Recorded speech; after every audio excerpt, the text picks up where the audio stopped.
Desde San José, Costa Rica, en 930 kHz amplitud modulada, transmite TIRCR, Radio Costa Rica, su emisora amiga. Gracias por estar con nosotros.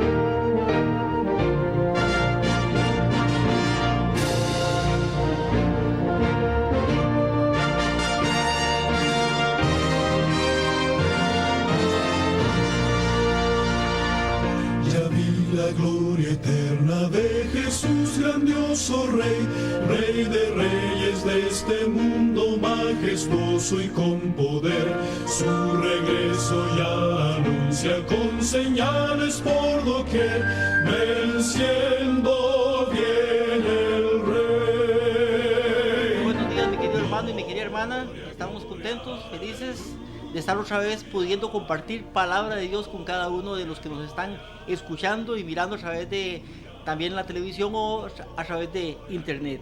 El mensaje que tenemos para hoy, para esta ocasión, es el mensaje a la quinta de las 7 iglesias que se encuentran en Apocalipsis. Esta quinta iglesia es el mensaje a la iglesia de Sardis. La iglesia de Sardis es la quinta de las iglesias que se encuentran en Apocalipsis y es una iglesia que inicia su periodo histórico en el año 1517. Sin embargo, antes de poder continuar con el tema de las 7 iglesias, quiero primeramente, igual que lo hago siempre, leer una cita y después de esa cita hacer la oración que tenemos por costumbre. La cita para hoy, mi hermano y hermana, se encuentra en Romanos capítulo 12, versículo 1 y versículo 2. Romanos capítulo 12, del 1 al 2, nos dice así la palabra de Dios. Dice, por tanto os ruego, hermanos, repito, por tanto os ruego, hermanos, por las misericordias de Dios. ¿Qué le ruega? Dice que por la misericordia de Dios le ruega que, dice, que presentéis vuestros cuerpos en sacrificio vivo, santo y agradable a Dios, que es vuestro culto racional o vuestro culto inteligente. Entonces, lo que Él ruega es que presentemos nuestros cuerpos en sacrificio vivo, santo, agradable a Dios, que es nuestro culto inteligente, o sea, lo que nos dice la razón, lo que razonamos. Y dice el versículo 2, que no os conforméis a este mundo. O sea, no tenemos que estar conformados al mundo, lo que hace el mundo, lo que el mundo vive. Dice, sino más bien transformados por la renovación de vuestra mente, para que comprueben cuál sea la buena voluntad de Dios, agradable y perfecta. Entonces nos llama este versículo a una transformación. Lamentablemente muchas veces queremos aceptar a Cristo, queremos la salvación, pero no queremos una transformación en nuestra vida, en nuestro entendimiento, en nuestra manera de ser, nuestra manera de hablar. Entonces el versículo, la cita inspirada por Dios, nos llama a una transformación. Ahora, ¿qué es una transformación? Una transformación es cuando los pecados que nos rodean son vencidos.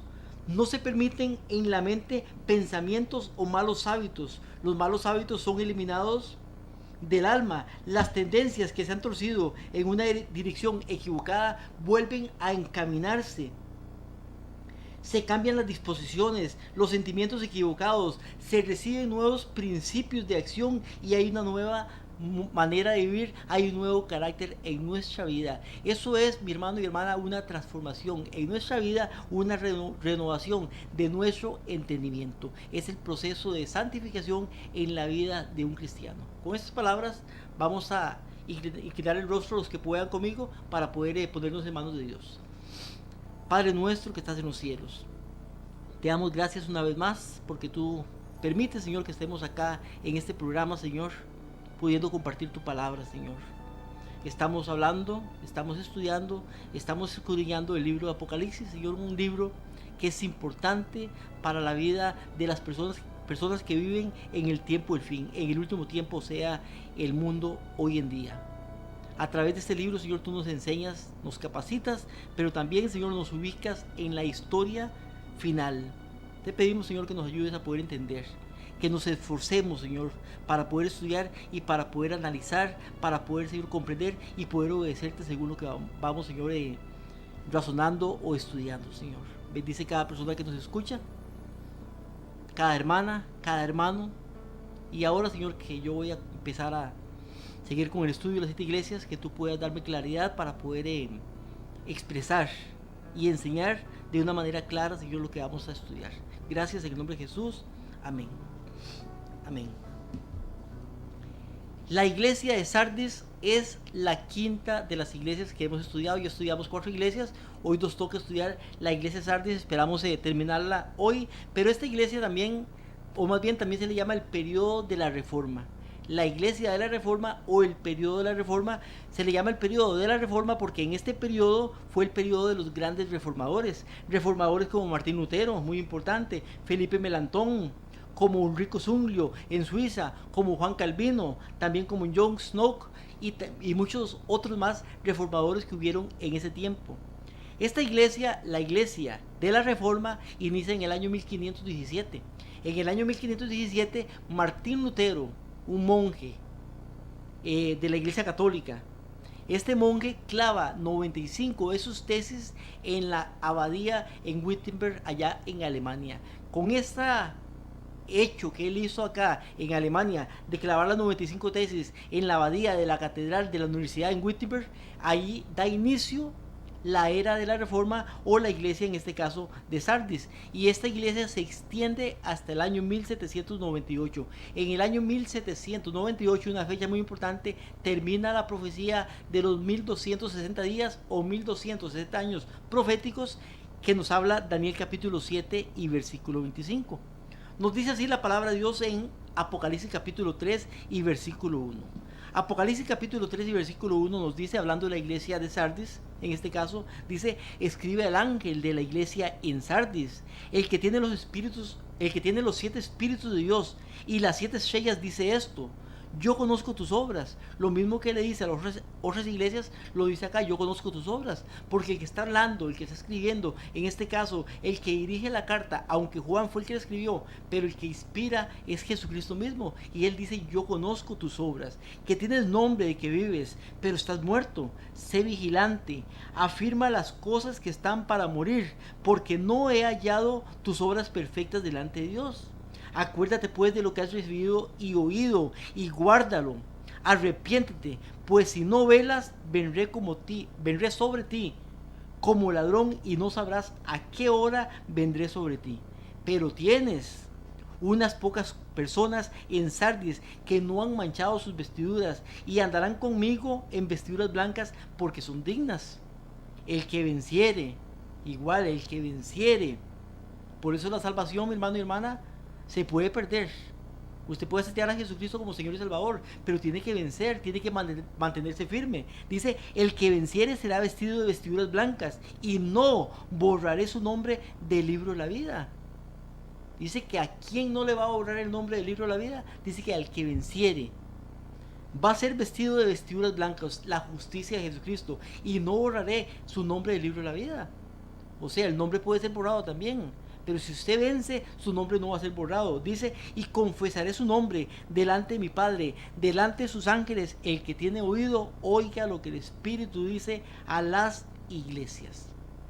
Esa es la carta para la iglesia de Sardis, en este caso, el periodo de la Reforma, porque fue el periodo donde vivieron y crecieron y predicaron los grandes reformadores.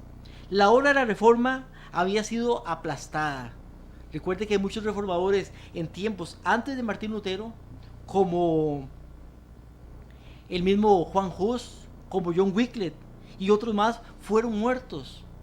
Fueron unos quemados, otros decapitados. ¿Por qué? Porque estaban luchando o estaban predicando la verdad, y eso no les gustaba a la Iglesia Católica, Apostólica y Romana en este tiempo. Por tanto, ellos eran muertos, decapitados, quemados, encerrados, torturados y muchas cosas, y habían querido aplastar esta obra de la Reforma. Sin embargo, en este tiempo se levanta un gran reformador que se llama Martín Lutero. Martín Lutero era un monje, era de la orden de los agustinos, y él se levanta para poder estudiar la palabra de Dios para poder darse cuenta de cosas que estaban en errores y poder levantar la voz al pueblo para que el pueblo también supiera estas cosas. Es la primera vez que un reformador tiene el apoyo de toda una nación. Martín Lutero era alemán, era un monje agustino, era alemán, y la nación lo apoya a él en sus tesis y en lo que él estudia, y la nación es representada en este caso por los príncipes de la nación. La vida monástica de Martín Lutero se concentraba en estudios de teología profundos y mortíferos del cuerpo. Su primer contacto con la Biblia fue en una biblioteca en el monasterio.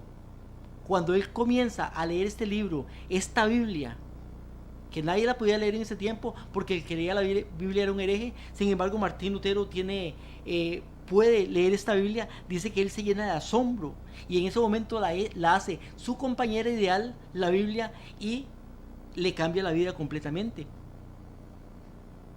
En un viaje que Martín Lutero hace a Roma con un compañero de la orden de los agustinos en este caso, él llega a Roma con este compañero y se da cuenta de la buena vida que llevan los monjes en Roma, la pompa que hay ahí, y la pompa también que tenía el que pretendía ser en este caso el vicario de Cristo, o sea el Papa. Entonces él se pone a pensar, ¿por qué? Si la vida de Jesucristo fue diferente, si fue una vida humilde, ¿por qué si los monjes deberían de imitar a Jesucristo, los sacerdotes en este caso? Pensaba él, porque ellos viven con esa pompa, con esa riqueza y con esas cosas que viven. Martín Lutero quiso subir de rodillas la escalada santa como lo hacían los monjes en ese tiempo, de las órdenes que habían. La escalada santa era un lugar que supuestamente ellos creían que por milagro había sido trasladada desde Jerusalén hasta el Vaticano en este caso. Imagínese usted, qué milagro. Aunque no era así, pero era una escalada santa que él quería subir.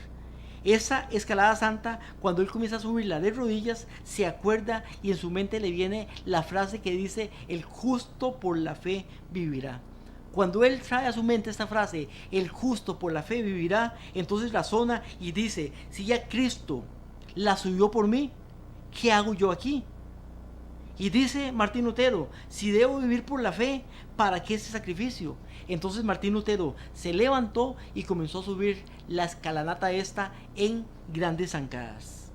De regreso a su tierra, la vida de Martín Lutero había cambiado.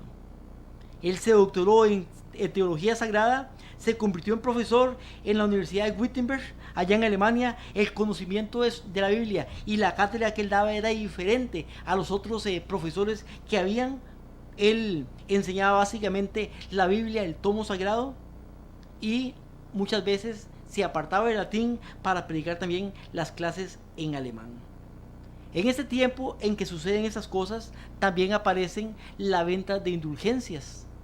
Recuerde que la venta de indulgencias eran, ¿o qué son las indulgencias? Las indulgencias son perdones de pecados. Usted tal vez ha escuchado la palabra las indulgencias. Las indulgencias son perdones de pecados firmados por el Papa allá en el Vaticano. Cuando el Papa firmaba un perdón por el pecado, la persona que compraba este perdón de pecados era absuelta de los pecados que había cometido. Pero no solamente, mi hermano y hermana, era absuelta de los pecados cometidos, pasados y presentes, aún también de pecados futuros era absuelta esta persona. O sea que una persona que tuviera dinero, un príncipe o una persona adinerada en ese tiempo, si quería cometer un pecado, si quería matar a alguien, si quería robar, si quería acostarse con una mujer que no fuera su esposa, tener relaciones con ella, o viceversa, si quería hacer esto, podía comprar también una indulgencia para que sus pecados que no habían sido cometidos pudieran ser perdonados. Estas indulgencias las comenzaron a hacer porque estaban haciendo la Basílica de San Pedro, y el Papa Julio II en este caso fue el que manda a hacer las indulgencias. Los monjes que iban o estaban encargados de vender las indulgencias eran monjes dominicos en este caso, cuyo líder en este caso, el de ellos era Johann Texel. Johann Texel era uno de los líderes de estos monjes que vendían indulgencias en ese tiempo. Martín Lutero tiene una de las historias que narra él en sus libros, en su historia.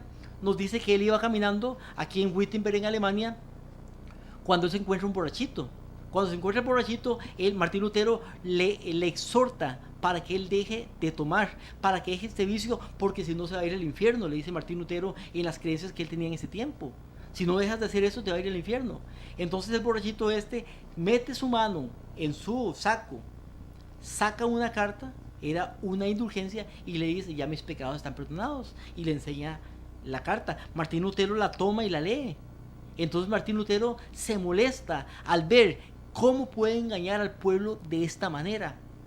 En este tiempo la Iglesia Católica, Apostólica y Romana vendiendo indulgencias y engañando al pueblo con tal de hacer dinero para poder hacer una basílica aparentemente para adorar a Dios. Al ver el trágico espectáculo que se daba, Martín Lutero se molesta. El 31 de octubre, y óigalo bien, el 31 de octubre de 1517, una fecha importante que usted podría anotar, 31 de octubre de 1517, Martín Lutero clava un pliego que contenía las 95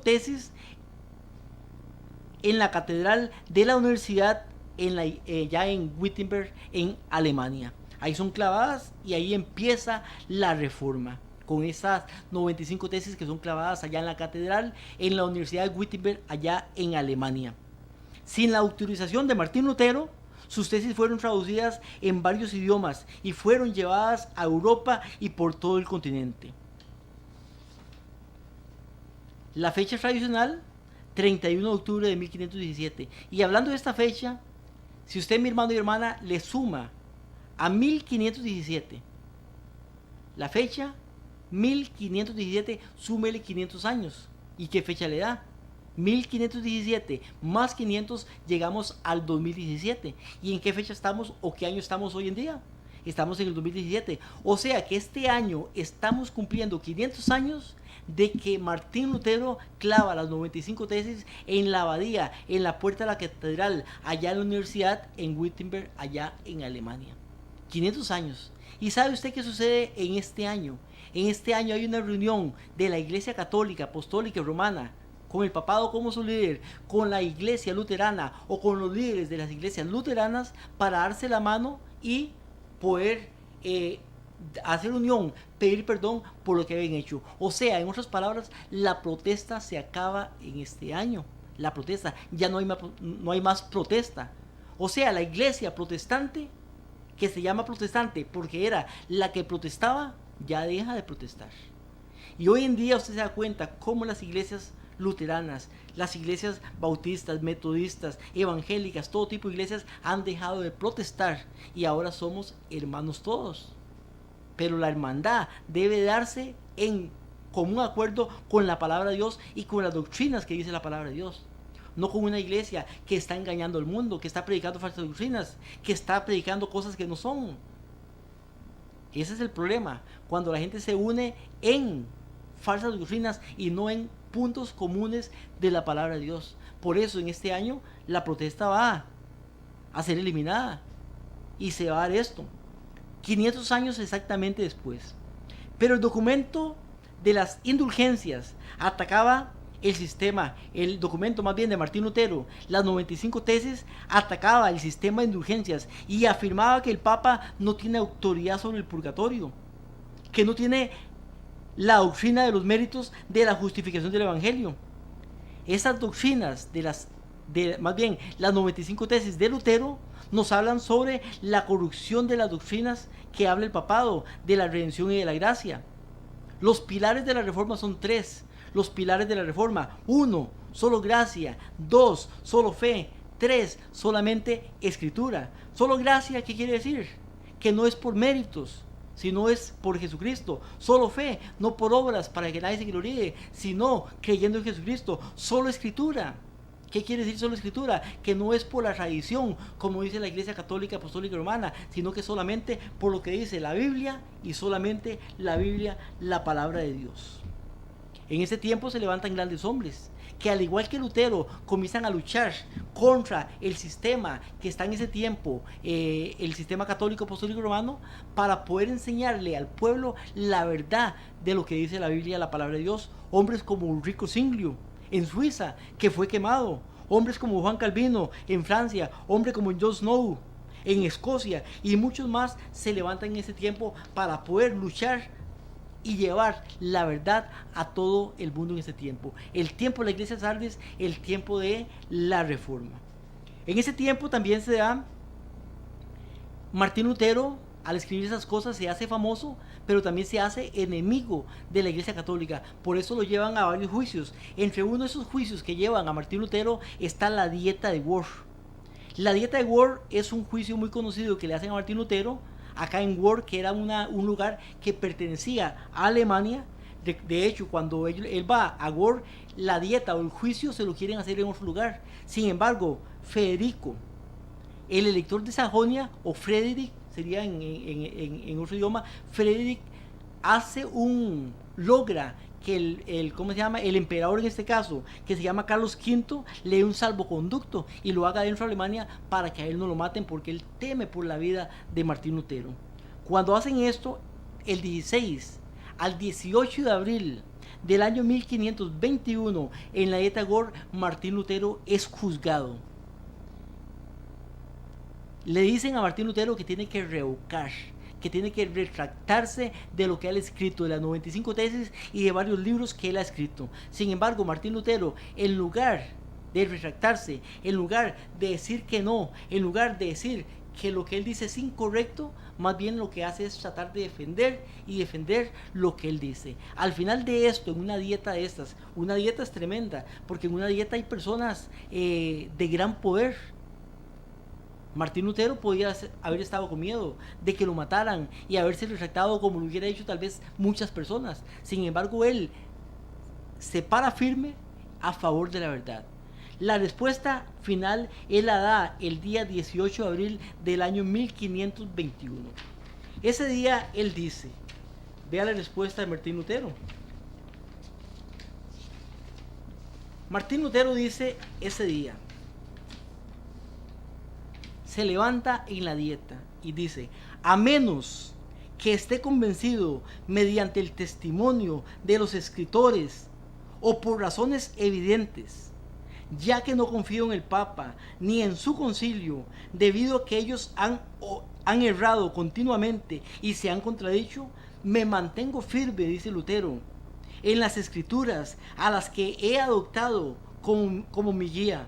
Mi conciencia es prisionera de la palabra de Dios y no puedo ni quiero revocar, reconociendo que no es seguro y correcto actuar contra la conciencia. Que Dios me ayude, dijo Martín Lutero, y se retiró acá de la dieta. Cuando él se retira de esta dieta, envían personas para que lo asesinen. Sin embargo, Federico, el elector de Sajonia, manda personas.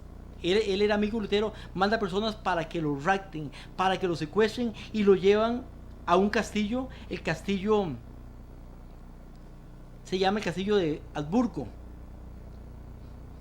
En el castillo de Wartburgo, ahí lo llevan. Ahí Martín Lutero, mientras está en este lugar, escondido, raptado en este lugar, él traduce la Biblia de latín al alemán en este caso. Sin embargo, el 25 de mayo del mismo año 1521 a Martín Lutero se le condena como hereje, se le excomulga de la iglesia, y cualquier persona que lo pueda mirar a él, cualquier persona que lo pueda ver en cualquier lugar, lo puede asesinar, lo puede matar, porque él es un convicto ahora de la iglesia, y la iglesia es la que gobierna el mundo también, quita reyes y pone reyes. Entonces es convicto en el mundo, cualquiera lo puede matar a él, a Martín Lutero.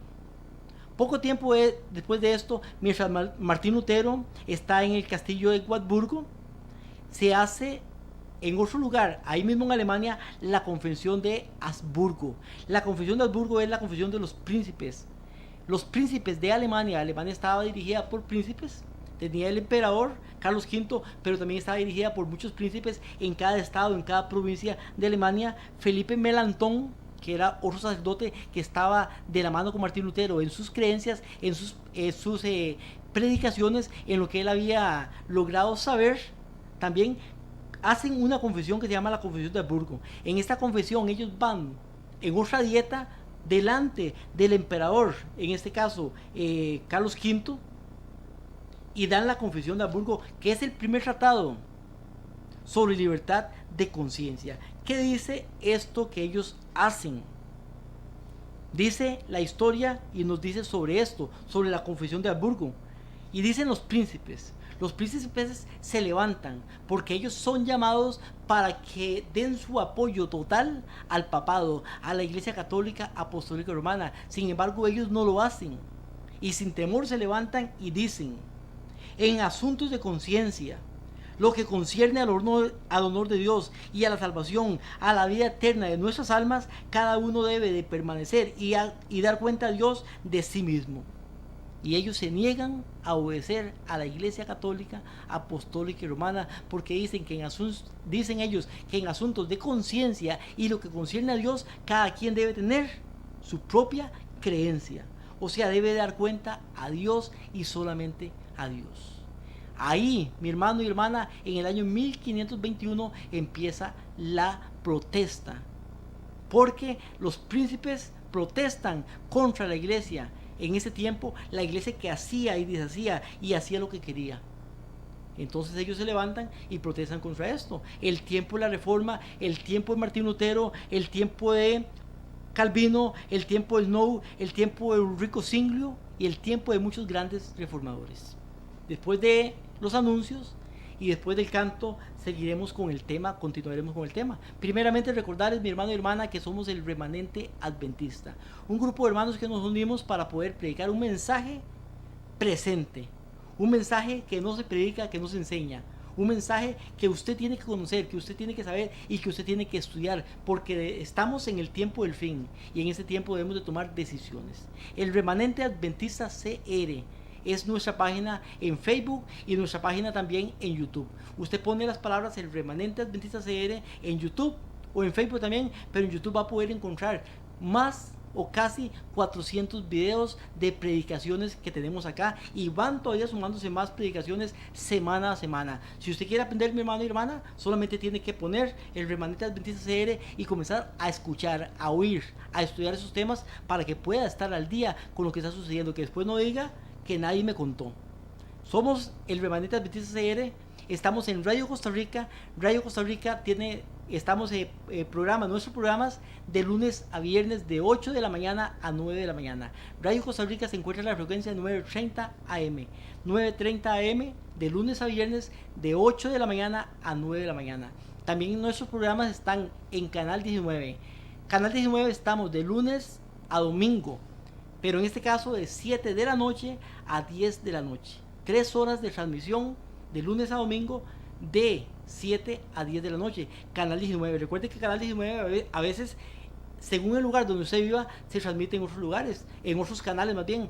En algunos lugares el canal 70 es el canal 19 y en otros canales sería bueno que usted pudiera buscar el canal 19 en el lugar donde usted está. Para pedidos de oración por algún problema que usted tenga, puede llamarnos al 8314-7619. 8314-7619. El hermano Carlos González va a estar atendiendo y tomando sus llamadas. También puede vernos a través de Facebook en directo de lunes a viernes de 8 a 9 de la mañana en la página del Remanente Adventista. Ahí en directo estamos pasando los programas también por Facebook. Y nos puede ver también en la página de Radio Costa Rica en internet www.radiocr.net. Recordarles también, mi hermano y hermana, que estamos obsequiando una serie de 10 folletos. 10 folletos importantes para su crecimiento espiritual. El primero de esos folletos, los que nos ven en pantalla, se llama ¿Qué sucede cuando una persona muere? ¿Qué sucede cuando una persona muere? Una pregunta que se hacen muchos, pero que pocos tienen la respuesta bíblica y verdadera. El segundo de los folletos, la segunda venida de nuestro Señor Jesucristo, porque hay muchos engaños sobre la segunda venida. Ya la venida de Jesucristo se aproxima, velozmente está llegando a la tierra, poco tiempo queda para que venga y el diablo quiere engañar a las personas para que crean otras cosas diferentes a lo que dice la Biblia. El tercero de los folletos, el milenio y la segunda muerte. ¿Qué sucede después de la segunda venida? Los 1000 años. ¿Y qué sucede después del milenio? Eso se llama la segunda muerte.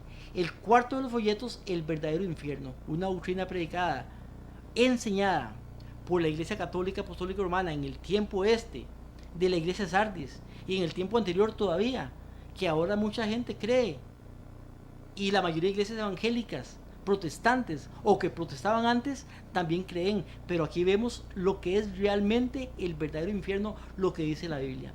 El quinto de los folletos, la ley de Dios, la ley que es y será siempre, que permanece. Dios no cambia, ni en él hay sombra de variación.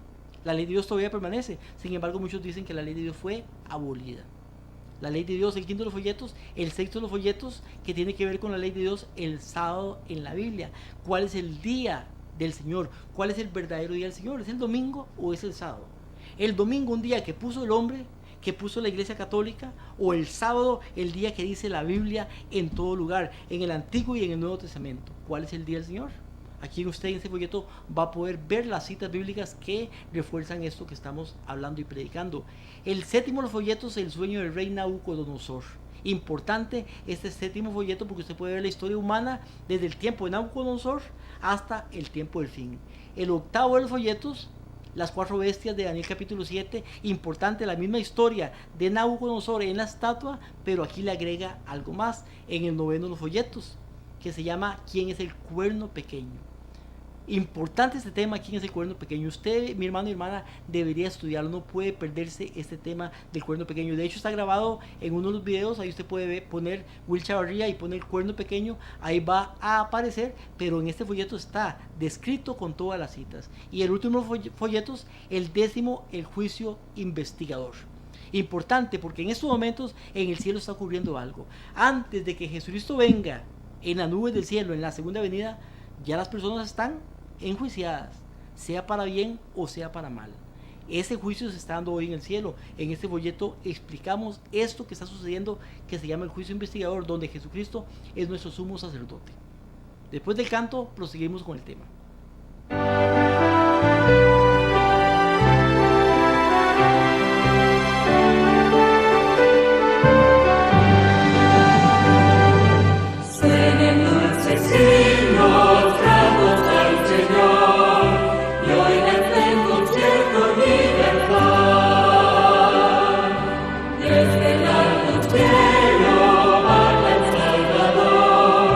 Para beneficio del mundo.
iglesia de Sardis.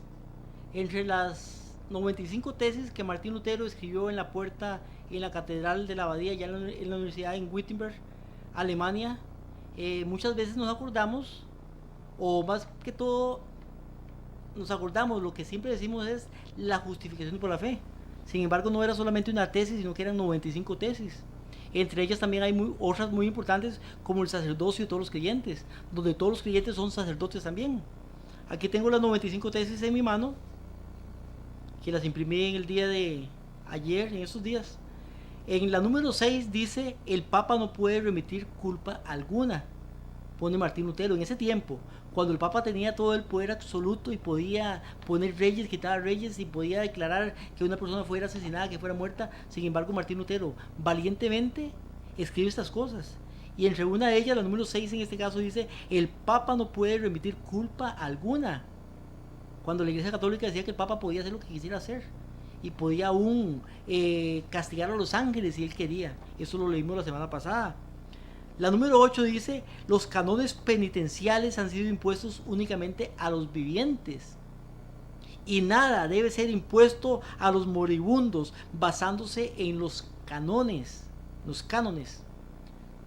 ¿Por qué? Porque ellos decían que si una persona pagaba una indulgencia por una persona que ya había sido muerta, mi abuelo, mi padre, mi tatarabuelo, entonces podía sacarlo del lugar donde estaba para poderlo pasar al cielo.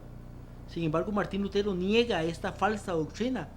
La número 10 y 11 dicen: mal y torpemente proceden los sacerdotes, que reservan a los moribundos penas canónicas en el purgatorio.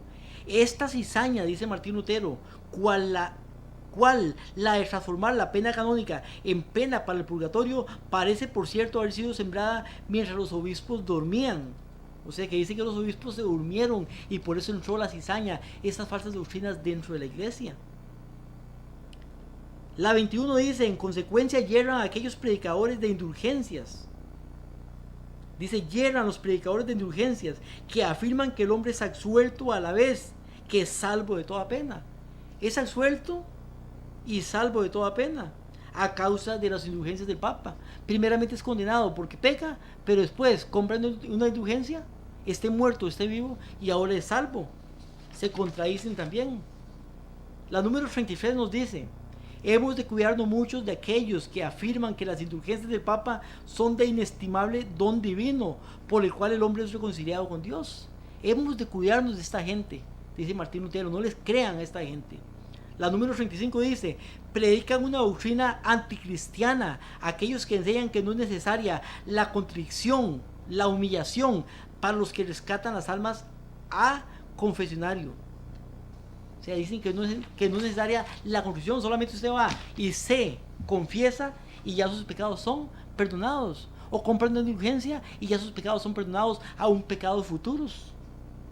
Eso es lo que sucedía en ese tiempo. Por eso Martín Lutero fue perseguido, por eso fue excomulgado, por eso fue condenado, por eso era un hereje, y por eso quemaron a Ulrico Zwinglio, y persiguieron a Calvino y a Nou y a muchos más, y muchos fueron decapitados, encerrados en cárceles, torturados. ¿Por qué? Porque estaban predicando la verdad y estudiando la Biblia por sí mismos, ya que Martín Lutero la tradujo al alemán y John Wycliffe la tradujo al inglés, y muchos otros tradujeron la Biblia a muchos idiomas que habían en ese tiempo, cuando antes solamente se podía leer en latín, para que solamente los padres o los sacerdotes pudieran decir lo que significaba, pero ahora cada quien podía leerla. Y en nuestro tiempo, mi hermano y hermana, en nuestro tiempo, que tenemos la Biblia en todas las casas, no la leemos. En ese tiempo estaban deseando tener un tomo de la Biblia, una copia, para poderla leer, para ver qué decía la Biblia con respecto a las doctrinas y lo que decía la iglesia que engañaba. Pero ahora no la leemos y ahora creemos todo lo que nos dicen. Se lo dice el pastor en la iglesia, lo cree. Lo dice el apóstol, entre comillas, amén. Lo dice el tal profeta, amén. Lo dice el sacerdote, amén. Todo lo creemos, pero no estudiamos por nosotros mismos. Este fue el tiempo de persecución, la iglesia de la reforma, la iglesia en que se levantan los reformadores. Pero este tiempo también es el tiempo que se presta para que la iglesia católica, apostólica y romana, con el Papa como poder principal, no solamente en la iglesia, sino en el mundo, fuera también quitado.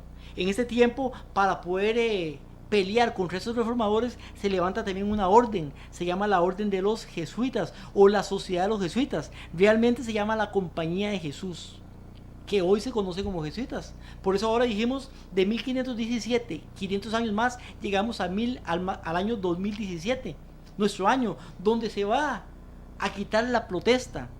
En este año, ¿quién la va a quitar? La Iglesia Católica Apostólica Romana, unida con los dirigentes, pastores, obispos luteranos en este caso. Ahora, recuerden que el Papa que está hoy en día gobernando el mundo es un Papa que es jesuita también.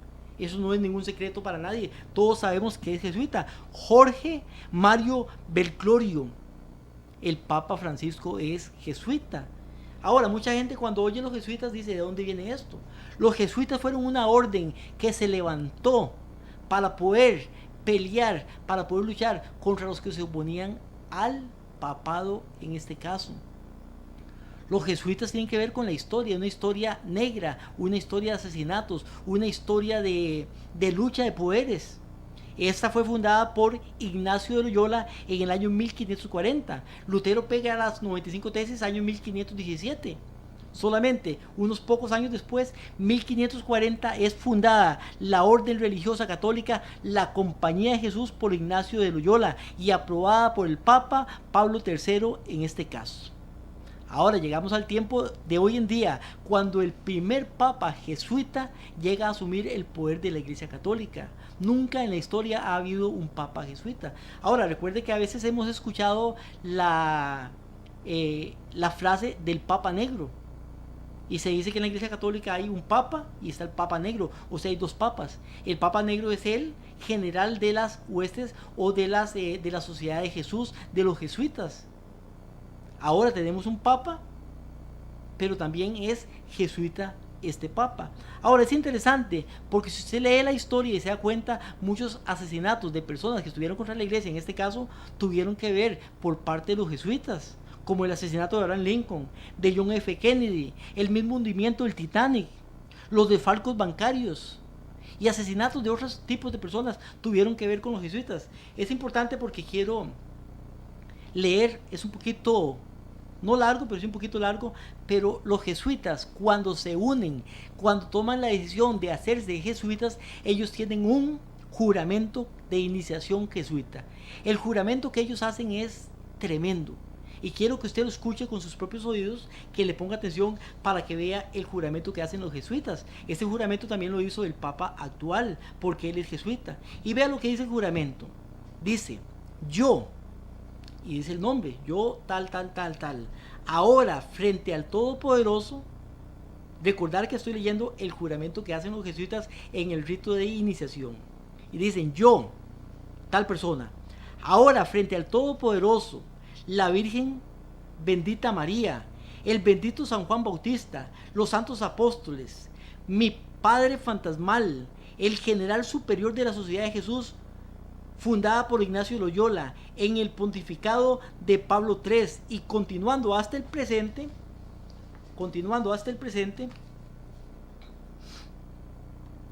por el vientre de la Virgen, la matriz de Dios, la vara de Jesucristo, declaro y juro que su santidad, el Papa, es el vicegerente de Cristo y el verdadero y la única cabeza de la Iglesia Católica o universal por toda la tierra, y por virtud de las llaves de atar y soltar, dadas por su santidad mi Salvador Jesucristo, él, o sea el Papa, tiene poder para destronar herejes, ya sean reyes, príncipes, estados, mancomunidades, gobiernos, y ellos sean ciertamente destruidos. Es parte del juramento jesuita. Y sigue diciendo, por tanto, al extremo de mi poder, yo defenderé, dice la persona que toma este juramento, dice, yo defenderé esta doctrina del derecho y la costumbre de su santidad contra todos los usurpadores y autoridades protestantes cualesquiera, especialmente la Iglesia Luterana de Alemania, Holanda, Dinamarca, Suecia, Noruega, y a la hora pretendida autoridad de las iglesias de Inglaterra y Escocia, y las ramas de la misma, ahora establecidas en Inglaterra y en el continente de América y en cualquier otro sitio, y todos sus adherentes en consideración que ellos sean usurpadores y herejes oponiéndose a la Madre Iglesia de Roma. Yo, sigue jurando. Ahora denuncio y reniego cualquier alianza dada a cualquier rey hereje, príncipe o estado llamado protestante o liberales, u obediencia a cualquier otra ley, magistrados y oficiales. Yo declaro además que la doctrina de las iglesias de Inglaterra y Escocia, de los calvinistas, hugotones y otros de nombre de protestantes, masones, a ser malditos, y ellos mismos a ser malditos quienes no renuncien a las mismas. Yo declaro que yo ayudaré a asistir, a aconsejar a todos o a cualquiera de los agentes de su santidad en cualquier lugar donde yo esté, en Suiza, Alemania, Holanda, Irlanda, América o en cualquier otro reino o territorio. Yo vendré para y haré para extirpar las doctrinas herejes, protestantes, masonas y destruir todos los falsos poderes legales o al contrario. Yo además prometo, dice, y declaro no obstante, que estoy permitido asumir cualquier religión hereje de propagación de los intereses de la Madre Iglesia, de mantener en secreto y privado todos los consejos del tiempo y en tiempo de sus agentes. Con esto lo que está diciendo es que una persona jesuita puede infiltrarse en cualquier organización, sea gubernamental, del gobierno, o sea una iglesia. O sea que en una iglesia protestante, en una iglesia, llámese cualquier tipo de iglesia, puede haber gente jesuita haciéndose pasar por una persona de esta iglesia, infiltrada, pero está ahí y realmente es jesuita. O sea, lo que está es recabando información y metiendo cizaña dentro de la iglesia. Lo mismo también en el gobierno. Ellos pueden estar en el gobierno trabajando en cualquier cosa. Pueden ser ministros, pueden ser diputados, pueden ser hasta el misceláneo, porque ellos necesitan tener cualquier puesto para poder recabar información, sea en iglesia o sea en el gobierno. Dice: yo además prometo y declaro que no obstante, yo estoy permitido para asumir cualquier religión hereje por la propagación de los intereses de la Madre Iglesia, de mantener secreto y privado todos los consejos de tiempo en tiempo de agentes, como ellos me confíen o no, a divulgar directa o indirectamente, por palabra, escritura, circunstancias, cualquiera, sin ejecutar todo lo que sea propuesto, todo lo que deba ser propuesto, dado a cargo o descubierto por mí al Padre espiritual o cualquier orden secreta. Yo además, dice, prometo y declaro que no tendré opinión. Vea lo que dice: no tendré opinión o voluntad mía propia o ninguna reserva mental, fuera lo que fuere, aun como cuerpo o como cadáver, sino sin vacilar obedeceré cada orden que yo pueda recibir de mis superiores, de la milicia del Papa y de Jesucristo. Que yo iré a cualquier parte del mundo, cualquiera donde sea enviado, a las religiones congeladas del norte, selvas de la India, a los centros de civilización de Europa, a las persecuciones salvajes de los bárbaros salvajes de América, sin murmuración ni lamentos, y seré sumiso a todas las cosas que me fueron confiadas a mí. Yo además prometo y declaro que yo, cuando tenga la oportunidad, se presente en preparar y hacer implacable lucha y guerra secreta abiertamente contra los herejes, protestantes, masones, como he sido ordenado para extirparlos de la faz de la tierra, y que no perdonaré ni edad, y oiga esto, dice él, no perdonaré ni edad, ni sexo, ni condición, y ahorcaré, quemaré, destruiré, herviré, despellejaré, estrangularé, enterraré vivos a estos infames herejes, rasgaré los estómagos y vientres de las mujeres, y machacaré las cabezas de sus infantes contra la pared, para poder aniquilar esa raza execrable, que cuando lo mismo no lo pueda hacer abiertamente, o sea, cuando no puede hacer algo abiertamente por las leyes del gobierno en tal país, yo secretamente, dice, usaré la copa del veneno, la cuerda de la estrangulación, el acero de la daga, el plomo de la bala, sin importar el honor, rango, dignidad, autoridad de las personas, cualquiera que sea su condición en la vida, sea pública o privada, puesto que en cualquier momento yo pueda ser ordenado hacerlo por los agentes del Papa o superior de la Hermandad del Santo Padre, la Sociedad de Jesús.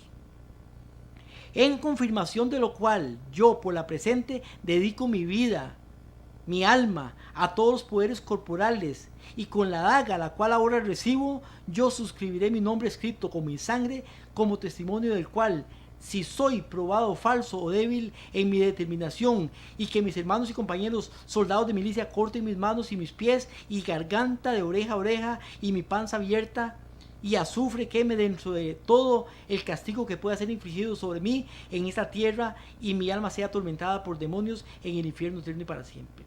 Cuando yo vote, siempre votaré, inclusive en las votaciones. Por eso hay muchos jesuitas metidos en gobiernos. Dicen, cuando yo vote, votaré por un caballero católico en preferencia de un protestante, especialmente un masón, y que yo dejaré mi partido para hacerlo. Si 2 católicos están en la candidatura, yo me aseguro de que cuál es el mejor que apoya a la Madre Iglesia y votaré en consecuencia de esto. Que yo no emplearé a un protestante si está en mi poder tratar o emplear a un católico. Que yo pondré las niñas católicas en las familias protestantes para que un reporte semanal sea hecho en los movimientos internos de los herejes. Que yo me proveeré con armas y munición para que yo esté listo cuando la voz sea pasada y yo sea ordenado a defender, ya sea la iglesia como individuo o como milicia del Papa. Todo lo cual yo juro por la bendita Trinidad y bendito sacramento cual ahora voy a recibir para desempeñar en parte para cumplir este juramento. En mi testimonio termina diciendo, de presente documento, yo tomo el más santo y bendito sacramento de Eucaristía y atestiguo el mismo más adelante con mi nombre escrito con la punta más bien de la daga mojada con mi sangre y sellado a la luz del santo sacramento. Mi hermano y hermana, este es el juramento que hacen los jesuitas para llegar a formar parte de la orden de Jesús, o sea, de los jesuitas. Tremendo, ¿va? Ahora, la iglesia Sardis se da desde el año 1517 con las 95 tesis clavadas por Martín Lutero. Muchos, mi hermano y hermana, murieron defendiendo la verdad en este tiempo. ¿Estaremos dispuestos a morir usted y yo por esa verdad? ¿O tendremos miedo y temor? Y más bien tomaremos la mentira para no morir. Pero esta iglesia, la iglesia de la Reforma, termina en el año 1798. 1798. ¿Qué sucede en el año 1798? En el año 1798, cuando la Iglesia Católica Apostólica Romana está en su apogeo de 1260 años, desde 538 hasta 1798, llega Napoleón Bonaparte. Napoleón Bonaparte se rebela contra la Iglesia Católica. Vean lo que dice Napoleón Bonaparte. Quiero leer esto, que no se me olvide, de los jesuitas. Vean lo que dice Napoleón Bonaparte de los jesuitas. Dice Napoleón Bonaparte, los jesuitas son una organización militar, no una orden religiosa. Su jefe es un general de un ejército, no un mero padre abad de un monasterio. Y la meta de esta organización es el poder. Eso dijo Martín Lutero, eso dijo Napoleón Bonaparte de los jesuitas en este caso. Entonces, Napoleón Bonaparte se rebela y van y toman el Vaticano. En el año 1798, el general Berthier, Alexander Berthier, es mandado por Napoleón Bonaparte a tomar preso al Papa en ese tiempo, que es el Papa Pío VI. Cuando el Papa Pío VI es rodeado por las huestes de francesas, en este caso, él manda a una persona para que diga que hagan un pacto de paz. La respuesta para él es una respuesta que viene de Napoleón Bonaparte. Dice, si hay un Dios en el cielo, que te defienda él. El anciano obispo fue encarcelado la noche del 20 de febrero del 28 aniversario de su ascenso al Papa. El anillo de autoridad del Papa fue retirado de su dedo. La propiedad fue confiscada y vendida. El Estado papal fue abolido y Roma fue declarada una república. El Papa fue llevado a Francia, donde murió cautivo, abatido por la fatiga y la tristeza, en Valencia, el 29 de agosto de 1799. Y por un largo periodo, el trono papal estuvo vacío. Con esto, mi hermano y hermana, terminamos la iglesia de Sardis, la iglesia de la protesta, donde muchas personas valientes, en este caso curas, que eran los que tenían acceso a la Biblia, comenzaron a estudiar la Biblia y a darse cuenta de las verdades que estaban ahí grabadas, que estaban escritas, pero que no eran predicadas, que lo que estaban enseñando realmente eran mentiras, que eran doctrinas falsas para traer poder, para traer dinero y para traer fama. Pero ellos se rebelaron contra estas falsas doctrinas y muchos de ellos murieron. Muchos de ellos estuvieron dispuestos a la vida, muchos fueron quemados también y otros fueron encerrados. ¿Estamos dispuestos, mi hermano y hermana, a defender la verdad hoy? ¿O usted cree que todo lo que creemos es verdad? La única manera de conocer la verdad es por medio de la santa y divina palabra de Dios. Que Dios me lo bendiga, mi querido hermano y mi querida hermana. Nos vemos el próximo jueves de 8 de la mañana a 9 de la mañana o en Canal 19 de 8 a 9 de la noche.